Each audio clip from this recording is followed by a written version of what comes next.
Gimana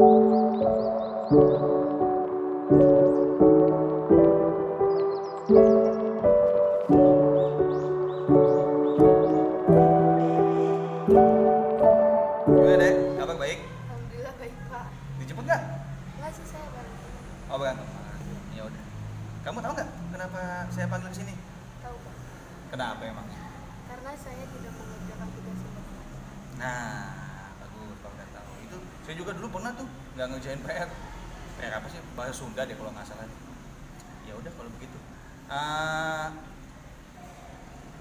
Tapi kamu punya alasan kan? Kenapa kamu nggak ngerjain PR? Iya, Emang alasan kamu apa? saya mengerjakan tugas lain. Tugas itu IPS, jadi saya lupa ngerjain tugas yang Bapak kasih. Emang banyak tugas IPS-nya? Banyak Pak, baru kekirim lagi. Tapi kamu sadar nggak apa yang kamu lakukan ini sesuai nggak dengan keyakinan kita di kelas? Enggak Pak.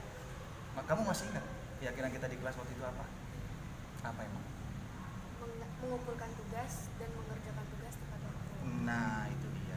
Karena kamu tadi nggak ngerjain tugas deh, jadi tugas kamu yang nilai ini masih kosong nih, gitu. Nah kamu punya ide nggak agar bisa mengisi tugas ini? Maaf Pak, saya Bapak bagi tugas lain aja ke saya. Tapi nanti kamu kerjain. Iya.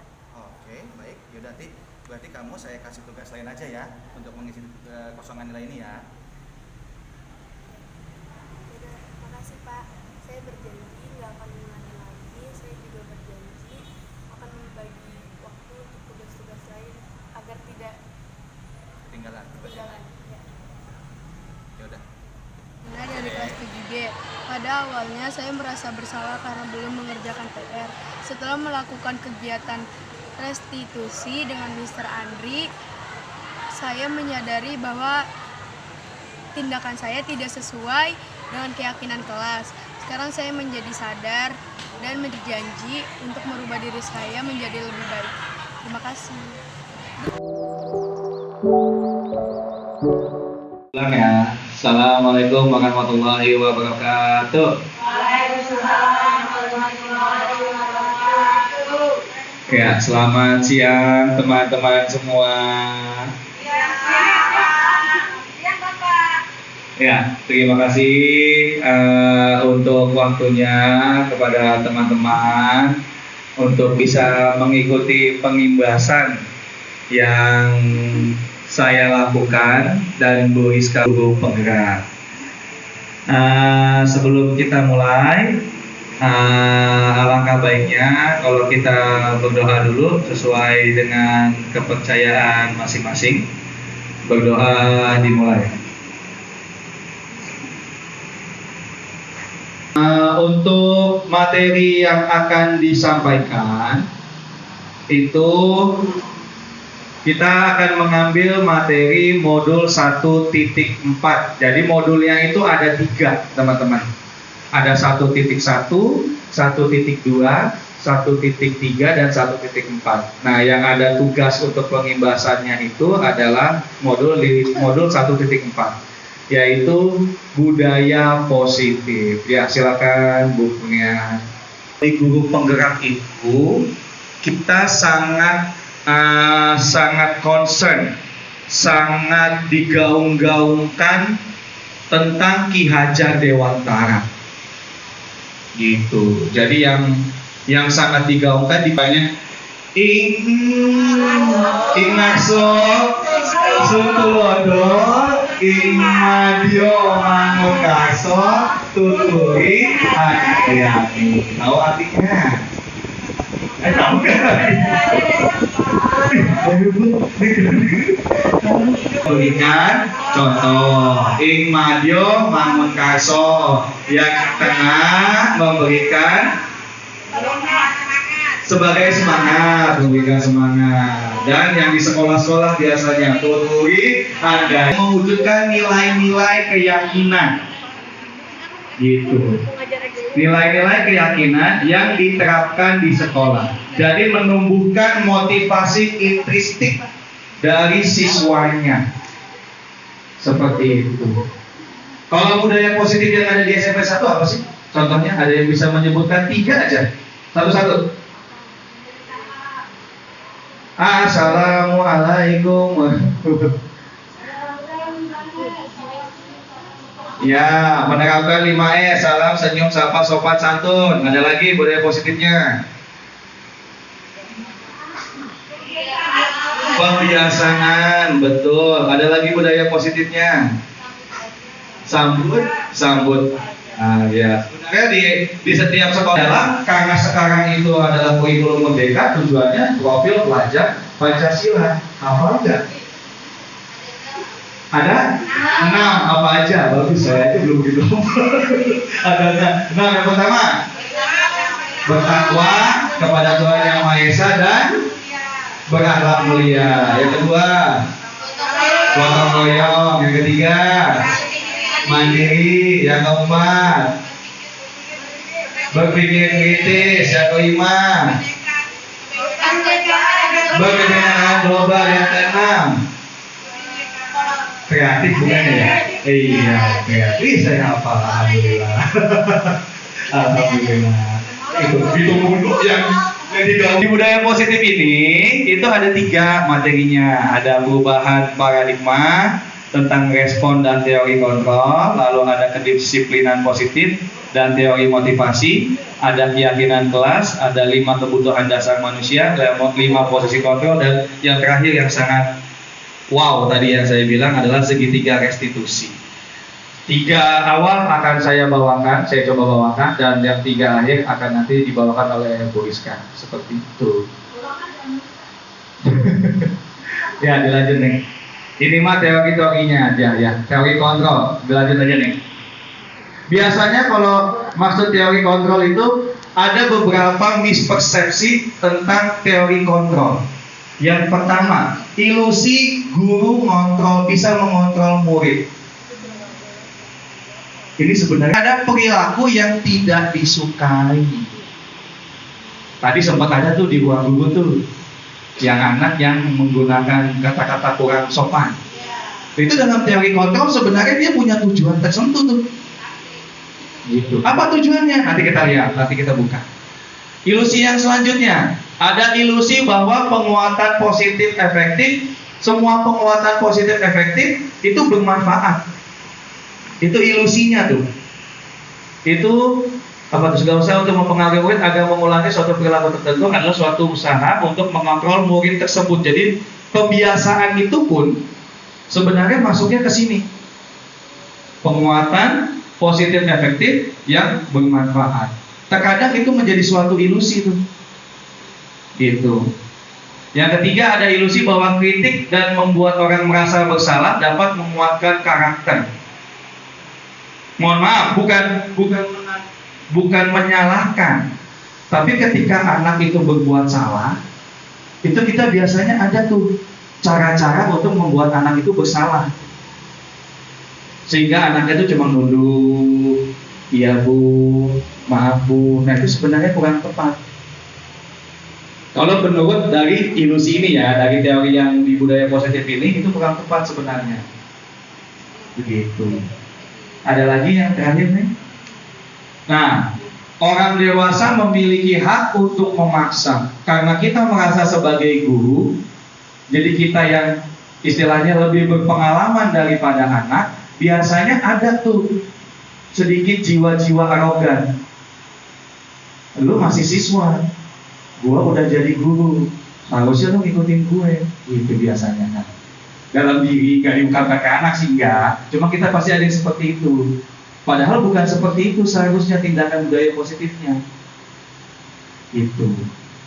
Selanjutnya, nah di sini ada perubahan paradigma dari stimulus respon dengan teori kontrol. Waktu di stimulus respon itu kita menganggap kebutuhan kita sama. Semua anak kebutuhannya sama. Semua anak harus seperti ini. Tapi sebenarnya dalam teori kontrol itu berbeda. Setiap anak itu berbeda kebutuhannya. Gitu. Lalu ada semua orang melihat hal yang sama, padahal setiap orang punya gambaran masing-masing. Lalu ada mengubah orang agar pandangan Kira-kira sebelum saya buka slide berikutnya, nilai-nilai kebajikannya apa? Yang digaungkan di Merdeka Mengajar. Tahu nilai-nilai kebajikan nggak? Jadi maksudnya apa yang kita anggap itu sesuatu yang baik, tapi menurut Merdeka Mengajar. Salah satunya. Ada lagi? Boleh dibuka deh selanjutnya. Nilai-nilainya yaitu profil pelajar Pancasila. Balik lagi ke sini. Gitu. Jadi memang sekarang sangat digaungkan sekali nih dengan profil pelajar Pancasilanya, karena beranggapan bahwa profil pelajar Pancasila itu sesuai dengan jalan pemikiran Ki Hajar Dewantara. Seperti itu. Selanjutnya. Nah, ini tadi yang saya bilang, tiga motivasi perilaku manusia. Yang pertama, untuk menghindari ketidaknyamanan atau hukuman. Motivasinya bisa jadi ini. Biar gak diomelin sama guru, biar gak diomelin sama OSIS. Yang kedua, teorinya untuk mendapatkan imbalan atau penghargaan dari orang lain. Contohnya, misalkan memuji, atau anak biasanya kalau kita nunjuk tangan, bisa kasih pertanyaan, ada yang nunjuk tangan. Contoh tersebut adalah pujian. Bisa jadi dari guru, bisa jadi pujian dari temannya. Dan yang ketiga, nah ini yang akan kita coba ubah, gitu. Jadi guru penggerak itu sebenarnya yang coba diubah adalah kitanya sebagai pengajar guru, sebagai peserta guru penggeraknya, bukan sekolahnya, bukan. Tapi saya dan Bu Rizkanya yang sebagai peserta guru penggerak mencoba mengubah diri kita sendiri. Gitu. Yaitu ada menjadi orang yang mereka inginkan dan menghargai diri sendiri dan dengan nilai-nilai yang mereka percaya. Intinya adalah di nilai-nilai. Jadi ke anak itu kita harus menanamkan nilai-nilai yang baik, yang menurut mereka baik. Itu calon guru penggerak. Ada nggak Bapak Ibu yang nyoba untuk buat keyakinan kelas? Tahu tapi keyakinan kelas seperti apa? Jadi membuat perjanjian antara kesepakatan antara guru dengan siswanya. Ada nggak yang udah coba buat? Udah. Nah, itu berarti sudah membuat keyakinan, sudah salah satu budaya positif. Gitu. Nah, tapi keyakinan tuh biasanya ada persetujuan antara kita dengan anak. Gitu. Kalau di kelas saya biasanya persetujuannya mereka boleh minum. Kalau makan nggak boleh.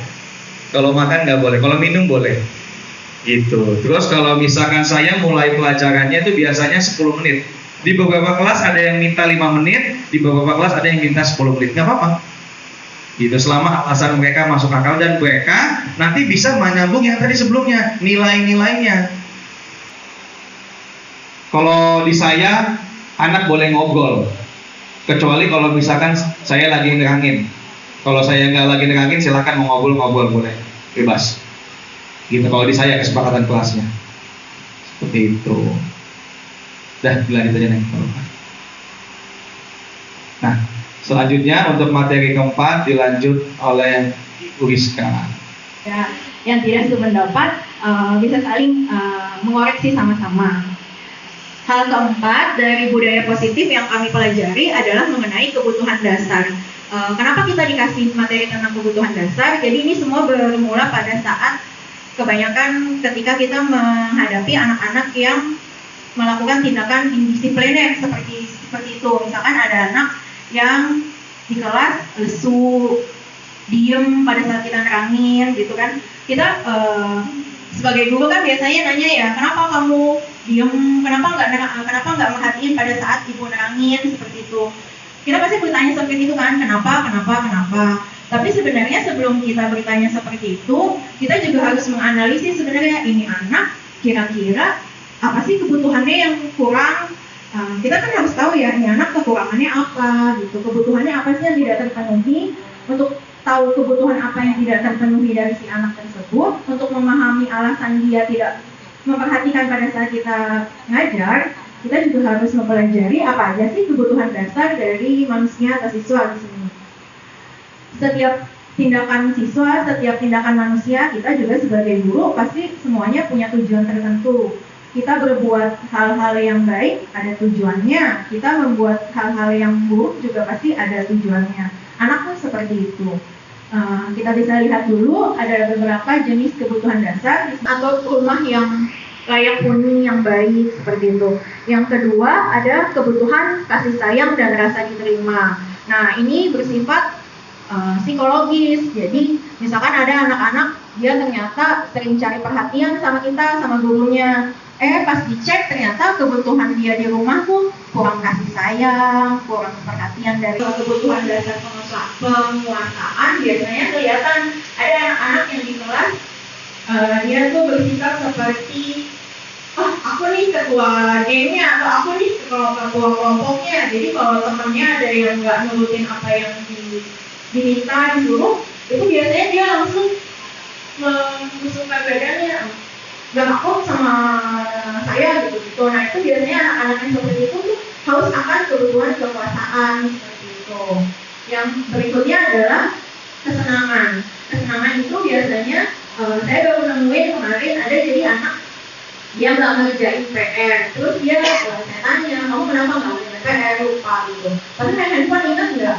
Dia mau main game. Berarti dia itu kebutuhan akan main gamesnya itu tinggi banget. Jadi pada saat kita minta untuk mengerjakan tugas dari kita, dia malah memenuhi kebutuhan main-mainnya itu. Jadi nge-gamesnya itu didahulukan seperti itu. Berarti kan kalau kita ketemu perilaku yang seperti itu, kita harus menyeimbangkan antara kebutuhan dia terhadap kesenangan dan juga keyakinan dia kalau ternyata mengumpulkan tugas itu ya adalah kebutuhan dan tanggung jawabnya dia seperti itu. Dan yang terakhir adalah kebebasan. Nah kalau kebebasan ini, kebutuhan akan kebebasan biasanya saya pribadi nemuinnya itu di kelas-kelas yang anak kontrol ini lebih berasa atau perannya adalah pada saat di kelas atau di sekolah. Jadi sebagai guru ada 5 posisi yang bisa disebutkan. Yang pertama adalah posisi kontrol penghukum, pembuat rasa bersalah, teman, pemantau, dan manajer. Begini, menurut kamu salah nggak kamu begini? Tapi langsung aja, ayo, patuhi aturan ibu, seperti itu. Ini posisi penghukum. Kemudian ada lagi posisi membuat rasa bersalah. Biasanya kalau di sini pihak gurunya tidak akan sekeras pada saat menjadi posisi penghukum, tapi bisa berbicara lebih lembut. Hanya saja ketika dia berbicara akan melontarkan kata-kata biasanya seperti ibu kecewa banget sama kamu gak mikirin apa orang tua kamu di rumah bagaimana. Nah ini di sini saya baru tahu kalau saya sendiri pernah mengatakan hal seperti itu. Sudah memiliki catatan atau track record, misalkan si anak ini tanggal segini sudah pernah melakukan kesalahan ini. Kemudian apa saja yang sudah pernah dilakukannya. Biasanya nanti pada saat melakukan sebagai posisi pemantau akan langsung terlontar pernyataan, emang peraturannya apa? Kamu tahu nggak sih sanksi atau konsekuensinya? Seperti itu. Dan yang terakhir, ini yang paling ideal adalah memposisikan dirinya sebagai manajer. Jadi sebagai manajer di sini si guru dan muridnya itu berkolaborasi. Jadi gurunya tidak akan langsung menjudge anaknya itu hukumannya ini ya, enggak, tapi kita malah membuat si anaknya berpikir, refleksi dulu, merefleksikan kesalahannya. Dia harus menyadari kesalahannya dulu, kemudian dia malah memberikan, Bu, gimana kalau saya sebagai gantinya ngelakuin ini ya Bu, gitu-gitu. Jadi ada kesepakatan antara murid dan gurunya seperti itu. Kemudian nah ini yang terakhir adalah mengenai segitiga restitusi. Ini sangat penting karena saya juga ternyata baru tahu ada materi tentang ini, segitiga restitusi. Jadi restitusi itu adalah kita sebagai guru dan anak berkolaborasi ketika ada anak-anak yang melakukan tindakan indisipliner. Jadi sangat kita memperbaiki kesalahan mereka, tapi mereka ketika sudah tahu apa kesalahannya, mereka bisa menjadi yang lebih baik. Jadi malah nanti bisa jadi contoh atau memberikan perilaku yang lebih baik dari sebelumnya. Di sini misalkan, kalau misalkan mereka melakukan kesalahan, jadi si anaknya itu bukan malah jadi minder atau jadi takut nanti sama gurunya. tapi malah dia jadi pribadi yang lebih kuat seperti itu. Itu tujuannya adalah dari segitiga restitusi. Dalam segitiga restitusi ada 3 tahapan yang bisa dilakukan. Sepertinya Ibu dan Bapak juga pernah melakukan tahapan-tahapan ini, cuman belum sadar aja, oh ini tuh namanya ini ya gitu. Contoh di sini, tahapan yang pertama adalah ketika ada tindakan indisiplinan dari anak, kita stabilkan dulu identitasnya. Jadi pada saat kita menstabilkan identitasnya, kita bisa mengatakan kalau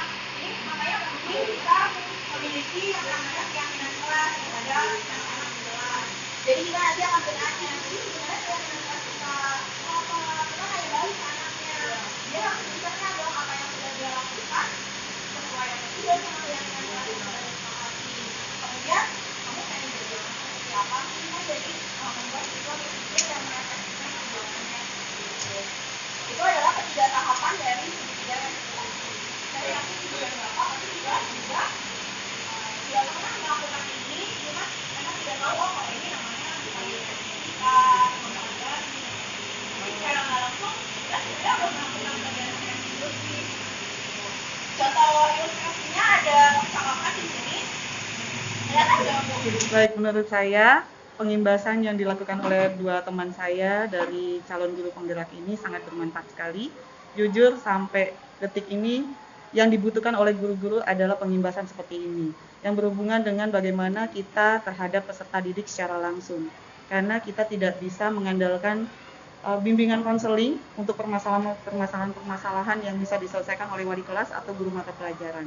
Jadi kita sendiri yang harus punya kemampuan untuk menyelesaikan permasalahan anak sehingga tidak perlu memberatkan lagi ke teman-teman di bimbingan konseling. Terima kasih. Silakan.